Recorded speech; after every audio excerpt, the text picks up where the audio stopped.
नमस्कार मित्रों, आज हम यहां हेजिंग के बारे में जानने की कोशिश करेंगे। आपको वीडियो देखने बाद कोई प्रश्न है तो आप कमेंट में लिखकर पूछ सकते हो। हेजिंग एक निवेश रणनीति है जो अप्रत्याशित घटनाओं के जोखिम को कम करने का प्रयास करती है। हेजिंग को बीमा के एक रूप के रूप में देखना उचित है। बीमा की तरह हेजिंग संभावित प्रतिकूल घटनाओं को घटित होने से नहीं रोकती है, बल्कि यह उन घटनाओं के घटित होने पर उनके नकारात्मक प्रभावों को कम कर देता है। एक प्राकृतिक बचाव विपरीत जोखिम प्रोफाइल वाली दो परिसंपत्तियों की घटना है जो एक दूसरे के जोखिम को रद्द कर देती हैं। ये संपत्तियां निम्नलिखित में से किसी एक का संयोजन हो सकती हैं: मुद्राएं, स्टॉक, बांड और कमोडिटी।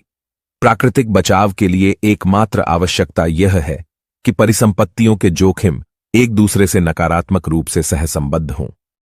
उदाहरण के लिए, यदि कोई निवेशक उच्च उपज बांड या जंक बांड खरीदना चुनता है तो इनमें डिफॉल्ट का बहुत अधिक जोखिम होता है, जो निवेश पोर्टफोलियो के भीतर जोखिम को बढ़ाता है।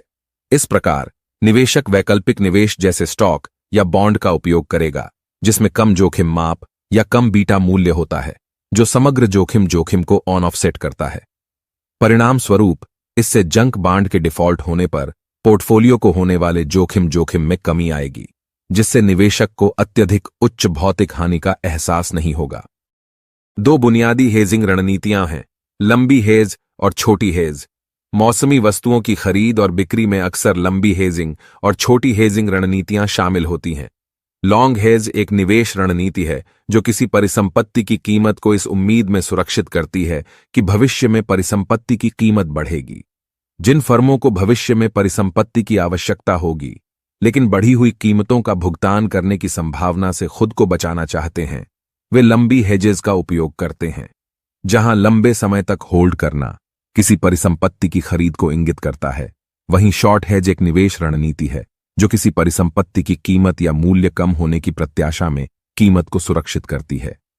जिन फर्मों को भविष्य में परिसंपत्ति बेचने की आवश्यकता होगी लेकिन वे कीमत में कमी की संभावना से सुरक्षा पसंद करते हैं, वे छोटी हेजेस का उपयोग करते हैं। उदाहरण के लिए, बिग बॉक्स आगामी सर्दियों के मौसम के लिए पूर्व स्थापित मूल्य पर टमाटर खरीदने के लिए टोमेटो किंग के साथ एक वायदा अनुबंध करता है। यहां बिग बॉक्स एक लंबी बाड़ बना रहा है। बिग बॉक्स ने भविष्य में टमाटर के सीजन से बाहर होने पर कीमतें बढ़ने की उम्मीद में टमाटरों को एक विशिष्ट कीमत पर सुरक्षित किया है। दूसरी ओर, टोमेटो किंग ने एक छोटी हेज का प्रदर्शन किया है।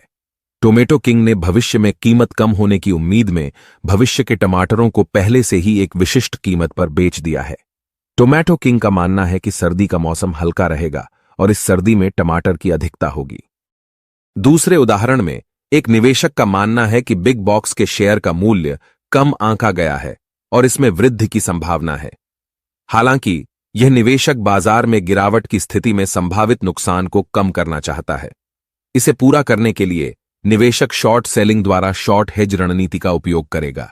शॉर्ट सेलिंग का अर्थ उधार लेना और फिर इस उम्मीद के साथ सुरक्षा बेचना है कि कीमत में गिरावट आएगी। यदि किसी सुरक्षा की कीमत में गिरावट आती है तो एक लघु विक्रेता को लाभ होता है। निवेशक ने एक अन्य स्टोर, सुपर सेंटर पर भी शोध किया है और उसका मानना है कि कंपनी का मूल्य अधिक है। निवेशक का मानना है कि सुपर सेंटर शेयरों की कम बिक्री का बिग बॉक्स के खरीदे गए शेयरों से नकारात्मक संबंध होगा। यदि बाजार में गिरावट आती है और बिग बॉक्स शेयरों का मूल्य कम हो जाता है तो निवेशक के नुकसान की भरपाई सुपर सेंटर स्टॉक की कम बिक्री से हो जाएगी। इसलिए निवेशक को कोई नुकसान नहीं होता है। वह निवेश रणनीति जिसके परिणाम स्वरूप समान लाभ और हानि होती है, उसे परफेक्ट हेज कहा जाता है।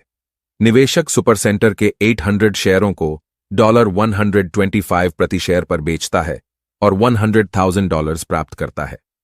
शॉर्ट सेलिंग एक सुरक्षा की बिक्री है जिसे विक्रेता ने उधार लिया है, या जब कोई विक्रेता किसी स्टॉक के शेयर इस आधार पर उधार लेता है कि शेयर की कीमत गिर जाएगी।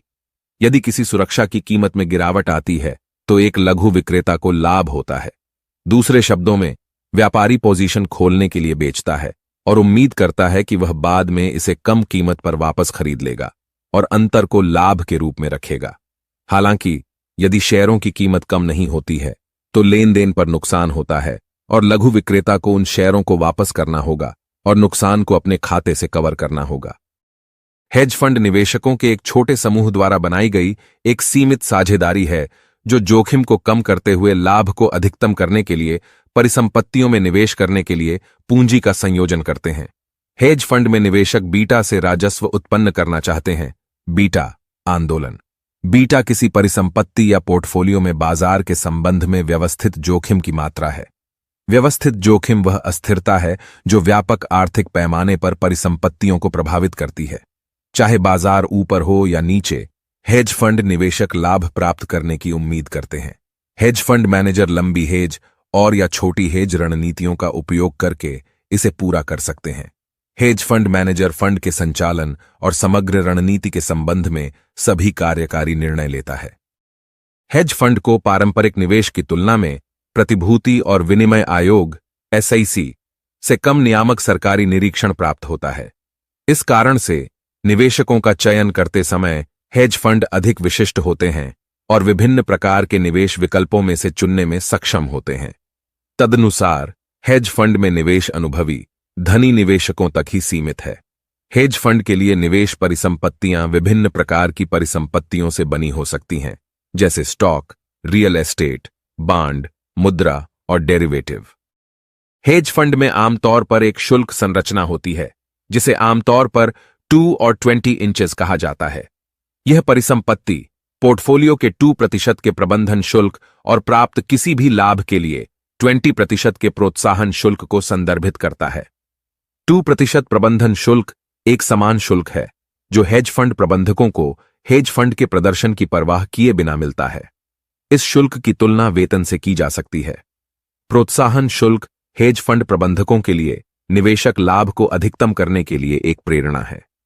2 और 20 संरचना आम है, लेकिन कुछ अनुभवी हेज फंड प्रबंधक अधिक आकर्षक शुल्क संरचनाओं पर बातचीत कर सकते हैं। विभिन्न हेज फंड विधियां हैं जिनमें इक्विटी हेज, बाजार तटस्थ रणनीति, संकटग्रस्त ऋण हेज रणनीति, वैश्विक मैक्रो हेज और विलय मध्यस्थता रणनीति शामिल हैं। इनमें से कई विधियां कवर के साथ पुट ऑप्शन का उपयोग करती हैं। पुट ऑप्शन एक विकल्प अनुबंध है जो मालिक को एक निर्दिष्ट समय सीमा के भीतर एक निर्दिष्ट मूल्य पर अंतर्निहित सुरक्षा की एक निर्दिष्ट राशि बेचने का अधिकार देता है, लेकिन दायित्व नहीं। कवर पुट ऑप्शन की बायबैक क्रिया है।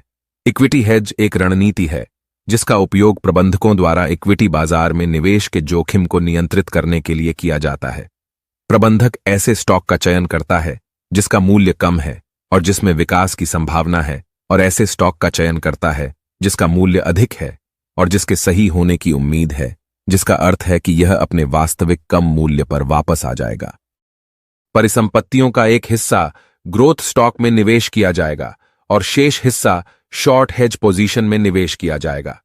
मैनेजर एक्सपोजर के वांछित स्तर के आधार पर लॉन्ग शॉर्ट हेज फंड अनुपात को नियंत्रित करता है।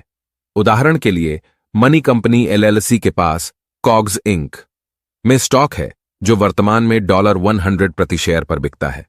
मनी कंपनी का मानना है कि स्टॉक की कीमत में काफी वृद्धि होगी, इसलिए यह $125 के लिए स्टॉक पर पुट ऑप्शन अनुबंध में प्रवेश करती है। मैरी नेल्सन $5 प्रति शेयर के हिसाब से विकल्प खरीदती है। यदि स्टॉक $135 तक बढ़ जाता है तो मैरी स्टॉक को $125 में बाजार में बेच सकती है और $10 का लाभ कमा सकती है।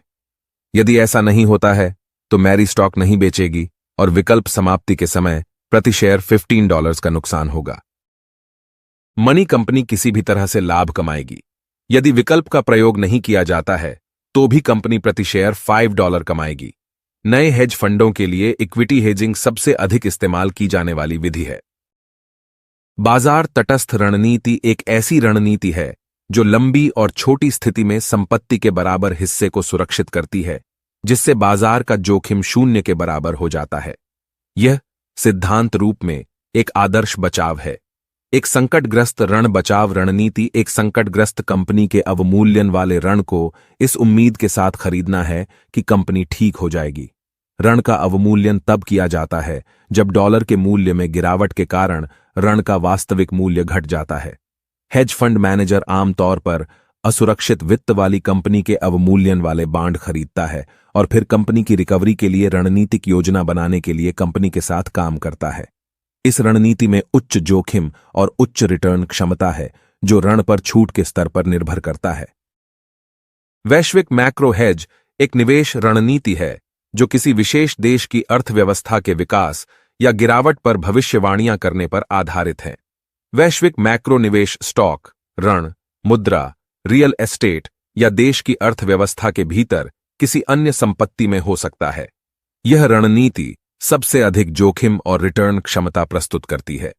विलय मध्यस्थता रणनीति एक रणनीति है जो अधिग्रहण, परिसमापन और विलय पर पूंजी लगाती है।